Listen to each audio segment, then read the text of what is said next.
నేనేం కొనుక్కోలేను ఫ్రెండ్స్ జాతరలో. మా అమ్మ ఇసుని డబ్బా కొనుకొచ్చుకుంది.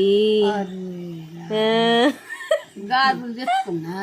అయ్యో కొత్త గాజులు పెట్టించుకుంది. మంచిగా ఉన్నాయి అమ్మ. మంచిగా బిడ్డ. ఎందుకు గాజులు మంచిగా చెడ్డ అనద్దా? అనాలి ఏం కాదు. అద్దం మీద వేసుకొని ఎందుకు పెట్టుకుంటే?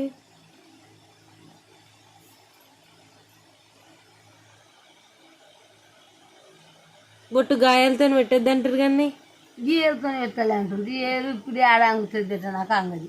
అప్పుడు గీదంతో పెట్టుకుంటుంటే మేము గిత్త రంగరించుకొని గిత్త పెట్టుకోకపోతుంటే మేము పొలకన్నా పెడితే గిత్త పెడుతుంటే ఇంకా. ఇప్పుడు గీయలు పెట్టండి అంట.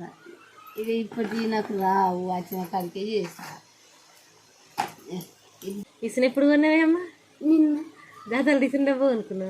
నాకు ఇసును ఇదే మంచిగా ఉంది. అమ్మ నువ్వు పెడతావు ఇసును? చిన్న పెట్టాలి ఫెరన్లో ఆసన పడదా? మా అమ్మ తాత అయితే హీరోయిన్ లెక్క తయారవుతారు. ఇప్పుడు మా తాత తానం చేసి వచ్చిస్తాడు కదా, తాత కూడా అట్లనే తయారవుతాడు. ఇట్లా దూస్తాడు బొట్టు.